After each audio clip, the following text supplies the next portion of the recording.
नमस्कार, news our के खास कार्यक्रम में आपका स्वागत है। मैं हूं देवेंद्र कुशवाहा। आज इस कार्यक्रम में हम बात करेंगे सज्जन सिंह वर्मा के बिगड़े बोल की, जो रतलाम के नामली में बीजेपी को चोर बताते हुए एमपी एमएलए को बिकाऊ बता दिया, जिस पर बीजेपी ने जबरदस्त पलटवार किया है। एक रिपोर्ट देखिए, फिर चर्चा भी करेंगे। चुनावी दौर जिले में भाजपा ने एक उनका नुमाइंदा फिट कर दिया है। चाहे सरपंच को तोड़ के लाओ, चाहे पंच को तोड़ के लाओ, कांग्रेस के किसी भी नेता को तोड़ के ले आओ।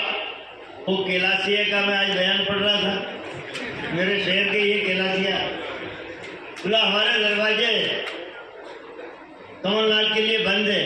अबे चोरों, तुम्हारे दरवाजे में दीमक लग चुकी है, तुम्हारे दरवाजे में दीमक लग चुकी है।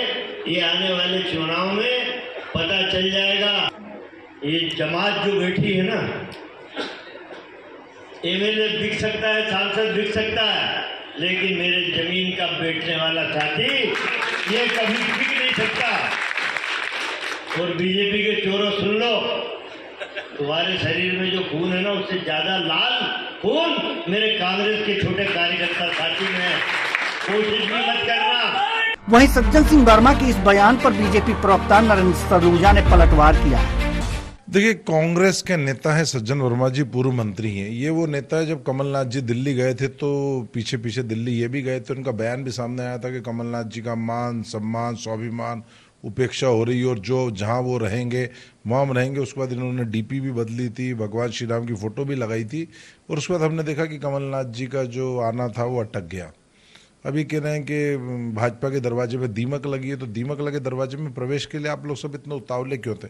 क्यों आपके नेता कमलनाथ, उनके पुत्र उतावले थे? यदि दीमक लगा भाजपा का दरवाजा है तो उस दरवाजे में आप घुसना क्यों चाहते थे? गृह प्रवेश क्यों चाह रहे थे?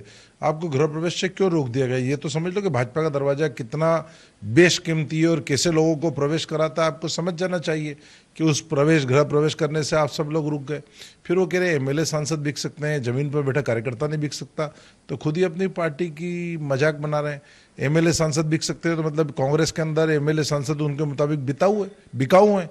और नकुलनाथ भी सांसद है, तो क्या है निशाना कमलनाथ और नकुलनाथ पे लगा रही है? उनको बताना चाहिए कि वो सांसद और विधायक को बिकाऊ बता। लेकिन उन्होंने एक बात जरूर सच कही है कि जमीन पे बैठा कार्यकर्ता नहीं बिक सकता। तो बिका भी नहीं, बिके कौन लोग सबको पता है।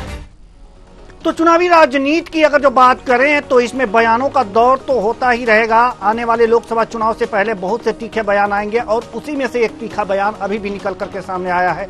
सज्जन सिंह वर्मा की दुर्जन भाषा का प्रयोग करते हुए उन्होंने एमपी एमएलए यानी कि विधायक और सांसद को बिकाऊ तो बता दिया, लेकिन कार्यकर्ता नहीं बिकाऊ है। ये कार्यकर्ताओं की अच्छी बात है, उन्होंने बताई है, लेकिन क्या अब भी एमपी और एमएलए बिकाऊ हैं? वास्तव में जो बीजेपी ने कटाक्ष किया है वो एक तरह से सही कटाक्ष किया है। इनके एमपी एमएलए जरूर बिकाऊ हो जाते हैं, लेकिन कार्यकर्ता बिकाऊ नहीं होते हैं। ये अच्छी बात है। आज इसी मुद्दे पर हम चर्चा करेंगे और चर्चा के लिए हमारे साथ जो मेहमान जुड़े हुए हैं उनसे आपका परिचय करा दें। राजेंद्र सिंह, प्रवक्ता बीजेपी, राजकुमार उपाध्याय जी, प्रवक्ता कांग्रेस, विनोद मिश्रा जी, वरिष्ठ पत्रकार। तीनों मेहमानों का बहुत बहुत स्वागत है। लोकसभा चुनाव आने वाले हैं और बयानों का दौर भी चलेगा, बिगड़े बोल भी आएंगे, जुबान भी फिसलेगी। सज्जन सिंह वर्मा, राजकुमार उपाध्याय जी, प्रवक्ता कांग्रेस, सज्जन सिंह वर्मा ने एक बात कही है, एमपी एमएलए बिकाऊ हो सकते हैं, कार्यकर्ता बिकाऊ नहीं होता। यह किसके संदर्भ में हुआ है? कांग्रेस के एमपी एमएलए बिके थे क्या? नरेंद्र सलूजा ने तो यही बात पलट करके बोल दी कि हां, आपके एमपी एमएलए जरूर बिक सकते हैं, लेकिन कार्यकर्ता नहीं बिक सकता। क्या कहेंगे आप इस बयान पे? क्या कहेंगे? सज्जन सिंह वर्मा जी ने जो बोला है कि आम कार्यकर्ता कांग्रेस का वो कभी बिकाऊ नहीं होता।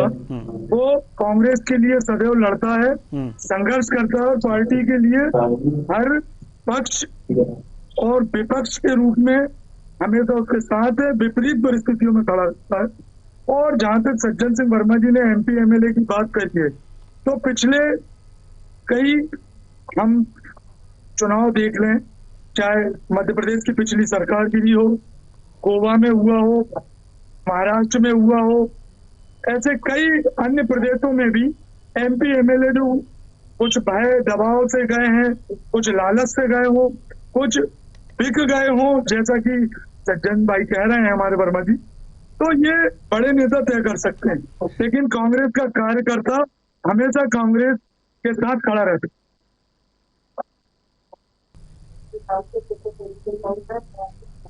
जी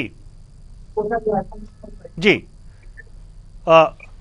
जी राजकुमार जी, जी हम राजेंद्र सिंह जी के पास आना चाहेंगे। राजेंद्र सिंह जी, सवाल यहां पर यह है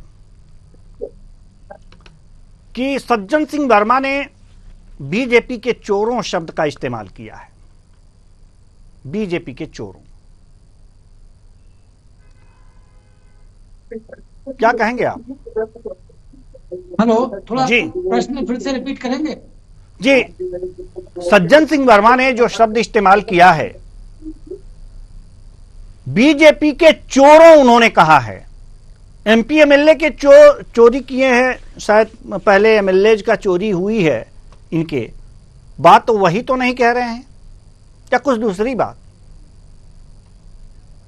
सब लोग जानते हैं जी, जो लोग भी थोड़ा सा भी राजनीति में रुचि रखते हैं, सज्जन वर्मा जी अपनी बदजबानी के लिए हमेशा ट्रोल होते रहे।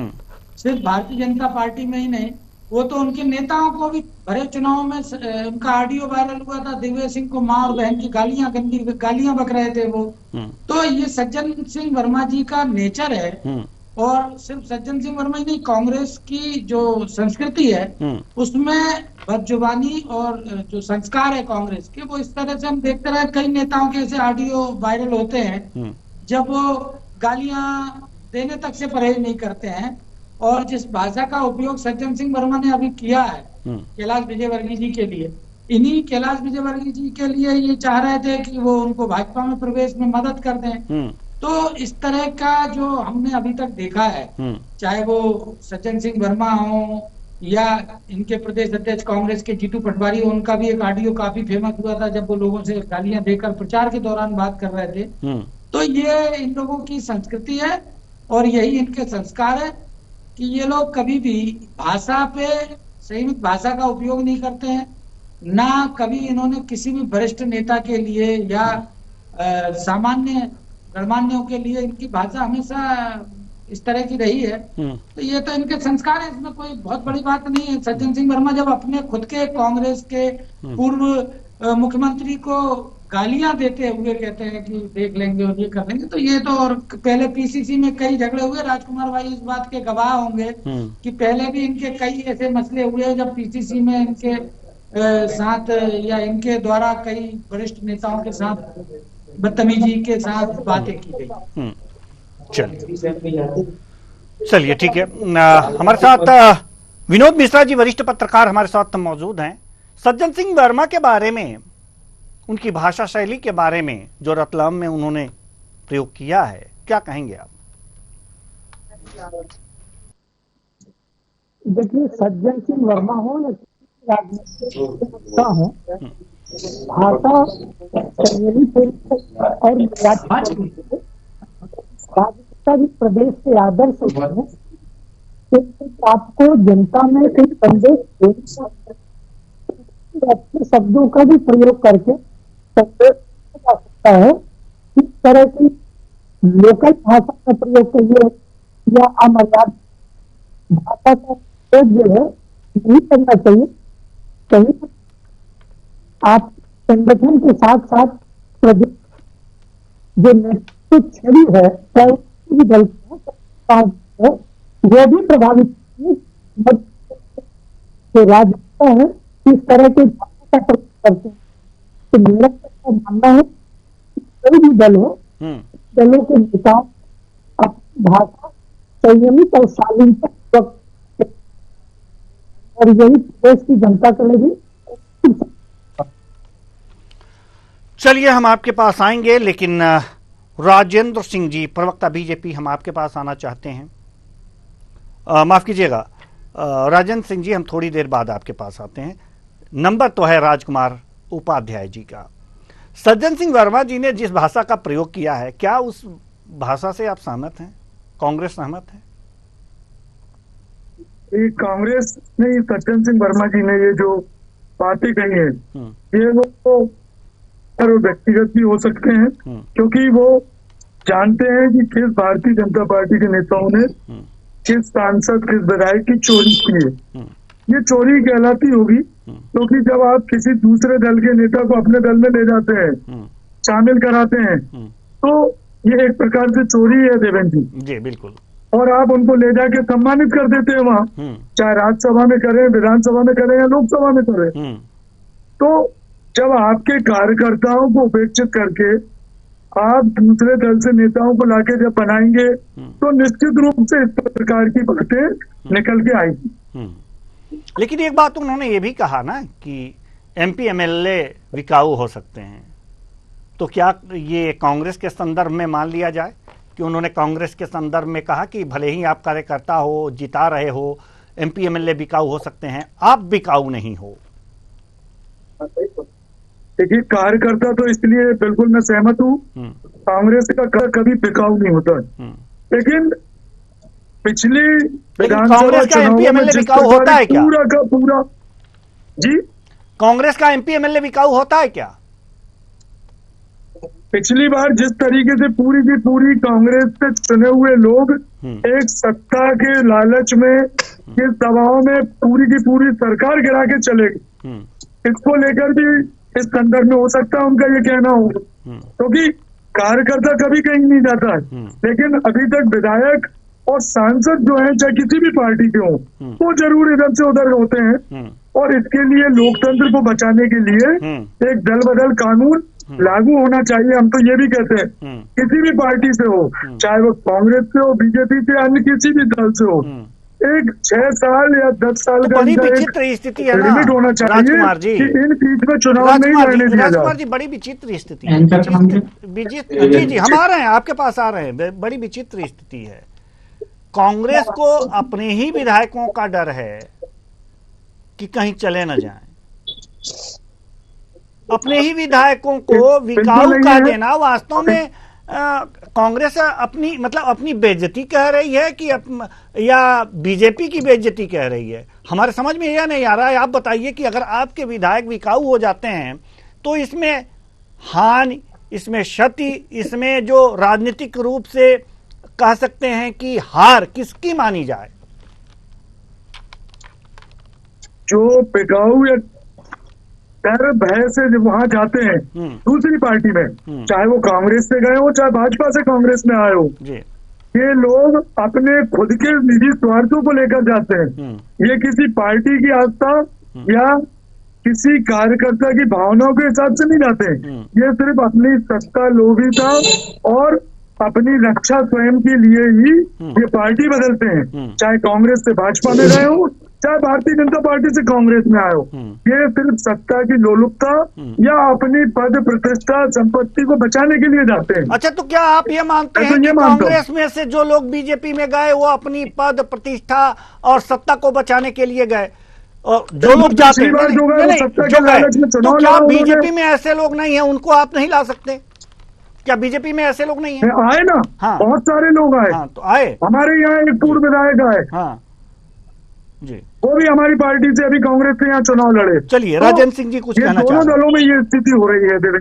ठीक है, लेकिन आप में कुछ ज्यादा ही है। जी राजेंद्र। मैं राजकुमार भाई, एक तो आपने जितनी बेबाकी से कहा उसके लिए आपको धन्यवाद, लेकिन मैं वही जानना चाहता था। आपने कहा कि अगर सज्जन सिंह वर्मा कह रहे हैं कि जो लोग भाजपा चोर शब्द का उपयोग किया, तो फिर कांग्रेस तो आपके विधानसभा क्षेत्र इत्तेफाक से, मैं और केलू भाई एक ही विधानसभा क्षेत्र से हैं, 2 विधानसभा चुनाव से तो आप भी भाजपा से आए थे, तो उम्मीदवार को चुनाव लड़ा रहे, तो मतलब आपकी जिला कांग्रेस भी चोर हो गई, एक चीज। दूसरी चीज, आपने जो कहा कि सत्ता लोलुपता या प्रभाव बचाने के लिए कांग्रेस से भारतीय जनता पार्टी में गए थे लोग, तो सरकार तो उस समय कांग्रेस की थी। कांग्रेस की सरकार में वो सारे लोग पद पे थे, मंत्री थे, चाहे गोविंद राजपूत जी हो, तुलसी सिलावट जी हो, जो भी लोग गए थे उस समय, वो सारे लोग प्रभावशाली विभाग के मंत्री भी थे। बावजूद इसके सिर्फ कांग्रेस की रीति नीति के खिलाफ वो लोग सड़क पे उतरे, और उसके बाद दोबारा आपने जो कहा, दोबारा जनता के बीच में जाके उससे कहीं डबल मतों से जीत के आए थे वो लोग। तो ये कहना कि वो लोग सिर्फ अपनी सत्ता लोलुपता में नहीं गए, सत्ता तो ऑलरेडी 6 मंत्री गए थे आपकी कांग्रेस सरकार, कमलनाथ सरकार में जो थे, वो 6 ही मंत्री चुनाव लड़के वापस मंत्री बने हैं। तो ये कहना थोड़ा सा मुझे आपकी बात से यहाँ लग रहा है कि झोल है। और जहां तक आपने जो कहा, ये जरूर हो सकता है कि कुछ लोग जो आपकी पार्टी में आए हैं वो लोग जरूर थोड़ा सा लोभ लालच में आए थे चुनाव लड़ने, और बहुत बुरी मुंह खा के और अब वापस बैक टू पवेलियन होने की फिराक में है। जी जी राजकुमार जी जल्दी से, क्योंकि हम विनोद मिश्रा जी के पास जाना चाहेंगे। देवेंद्र जी, मैं राजेंद्र भाई की बात से सहमत हूँ। राजेंद्र भाई और हम एक ही विधानसभा से हैं, और वो जो बोल रहे हैं कि यहाँ का कार्यकर्ता भी बहुत हमारा नर्वस था, हतोत्साहित रहा कि दोनों बार भारतीय जनता पार्टी से प्रत्याशी आए और पिछले प्रत्याशी तो आए और वापिस भी वो पिछली सरकार के जो विधायक और मंत्री बने हुए थे हमारे, जो एक पूर्व हमारे नेता के, प्रदेश के नेता के साथ चले गए, वैसे ही वो भी यहाँ से चुनाव लड़के चले गए और दूसरी बार भी यही हाल हुआ। तो यहाँ का कार्यकर्ता आज भी कांग्रेस का ठगा महसूस कर रहा है, और हम सब इस चीज को लेके बड़े चिंतित रहते हैं कि ये दल बदल का जो काम है, इससे आम कार्यकर्ता आज भी दुखी है, कांग्रेस का हो या बीजेपी का हो। चलिए ठीक है विनोद मिश्रा जी, दुखी कार्यकर्ताओं के साथ आप पार्लियामेंट इलेक्शन लड़ सकेंगे? चलिए ये जवाब दे दीजिए, उसके बाद विनोद मिश्रा जी के पास आना चाहिए। जी कैसे बोले देवेंद्र जी? जी दुखी कार्यकर्ताओं के साथ आप सांसद का चुनाव कैसे लड़ पाओगे, ये पूछ रहे हैं। मैं ये पूछ रहा हूँ, दुखी कार्यकर्ता उनसे थे जो वहां से किराए से आए थे। हमारी शुभकामनाएं। कांग्रेस का कार्यकर्ता अगर कांग्रेस का नेता चुनाव लड़ेगा तो वो खुश होके तन मन धन से, बूथ से लेके ब्लॉक से लेके नगर जिला और पूरी लोकसभा क्षेत्र में माननीय जीतू पटवारी जी, उमंग सिंगार जी, खड़गे जी, राहुल जी कंधे से कंधा लगाकर चुनाव लड़ेगा। चलिए ठीक है विनोद मिश्रा जी, कुल मिलाकर के हम ये देख रहे हैं मध्य प्रदेश में कि बातों की बयार तो खूब बह रही है, लेकिन जो कांग्रेस के नेता कह रहे हैं उन्हीं के ऊपर उल्टा पड़ जा रहा है मामला कहीं ना कहीं से। तो क्या कुछ सोच समझ करके बयान नहीं दिए जा रहे हैं क्या, और बीजेपी उस पर हावी हो जा रही है? जी देखिए, व्यक्तिगत जो सज्जन कहा है, क्योंकि अभी राजकुमार जी ने ये बात कही कि हो सकते हैं, तो इसका अर्थ ये है कि वो कांग्रेस संगठन का बयान। ये बात तो सच है कि कांग्रेस को विषय उठानी चाहिए, वो थोड़ा मजबूती से नहीं उठा पा रही है, और सही बातें जो है और अच्छे उठाई जा सकती। मध्य प्रदेश जनता और पार्टियों की बात करो, दोनों पार्टियों के कार्यकर्ता इस बात से अवश्य परेशान रहते हैं के खिलाफ प्रचार करते हैं। क्या पता आगे का झटका दर्शन करके इसका प्रचार करना पड़ता है। तो आम जनता तो ठीक है, मजबूरी है, लेकिन कार्यकर्ताओं की मजबूरी पड़ रही है। आपके यहाँ आमद होती है भारतीय जनता पार्टी से कांग्रेस के कांग्रेस के सत्ता में आती है, जो जन कार्यकर्ता है ये दिक्कत आती है। ये आर्थिक रूप से सरकार कल तक हम इसके खिलाफत करते हैं, अब इनका ही हमें प्रचार करना है। तो दोनों दलों को इस ओर विचार सकारात्मक राजनीति को देख, कांग्रेस क्योंकि विपक्ष में होने के नाते ऐसे साथ और पूरी तैयारी के साथ है, क्योंकि सामने हो पाएगा सुरक्षित रहिए, और आप पार्टियों के आधार पर चुनाव जीत जाएंगे, क्योंकि जब केंद्र से। जी विनोद मिश्रा जी, माफ कीजिएगा, आपकी आवाज जो है बहुत रुक रुक करके आ रही है, बहुत समझने के बाद भी समझने का प्रयास कर रहे हैं लेकिन समझ में नहीं आ पा रही है, तो बड़ी दिक्कतें हो रही हैं आपकी बात समझने में, क्योंकि आवाज आपकी प्रॉपर वे में आ नहीं पा रही है। जी राजकुमार उपाध्याय जी, आपको कुछ कहना है? क्योंकि समय बहुत कम है, बहुत। जी जी, इसके बाद राजेंद्र जी जल्दी से अपनी बात रखिए। राजकुमार जी। सज्जन वर्मा जी ने जो कहा है वो उनके विचार पुराने जो लगातार भारतीय जनता पार्टी द्वारा कार्य किए गए हैं उसको लेकर भी उनके विचार हो सकते हैं। और हम ये कहते हैं कि आगे भी कांग्रेस का कार्यकर्ता ईमानदारी से बिना भय डर के लोकसभा चुनाव में मैदान में रहेगा और भारतीय जनता पार्टी की कुरीतियों से बिल्कुल लड़ेगा और दम से लड़ेगा। जी बिल्कुल, कार्यकर्ता तो लड़ेंगे ही, लेकिन जीतने के बाद एमपी एमएलए का देखिएगा, ध्यान रखिएगा। जी राजेंद्र जी। जी राजेंद्र जी, आप कुछ कहना चाह रहे थे? राजेंद्र जी, आप तक मेरी आवाज पहुंच रही है? जी देवेंद्र जी। जी जी, आप कुछ कहना चाह रहे थे, जल्दी से, समय नहीं है सर। मैं ये कह रहा था कि सज्जन भाई को इन्हें थोड़ी सी वो सिखाएं कि कम से कम वे भाषा तो मर्यादित उपयोग करें। जी। राजनीति में अभी कुछ दिन पहले वो कह रहे थे कि मान सम्मान स्वाभिमान की बड़ी बड़ी बातें कर रहे थे जब वो कांग्रेस से असंतुष्ट थे और कांग्रेस का सिंबल हटा दिया था अपने उससे, और आज उसी कांग्रेस के लिए इस तरह की भाषा उपयोग कर रहे हैं दूसरे लीडर्स के लिए। तो राजनीति में कम से कम भाषा का संयम रखें, ये मेरी व्यक्तिगत सलाह है और जो सज्जन भाई तक इन्हें भेजनी चाहिए। जी बिल्कुल, और ये सलाह जो है माननी चाहिए, हर नेता को माननी चाहिए, चाहे बीजेपी का हो या कांग्रेस का हो। अब इसी के साथ हमारी घड़ी की सुइयां इजाजत नहीं देती कि हम इस चर्चा को और आगे बढ़ाएं। बहुत बहुत धन्यवाद तीनों मेहमानों का, आप आए और अपने अपने विचार साझा किए। तो कुल मिलाकर के देखा जा सकता है कि वास्तव में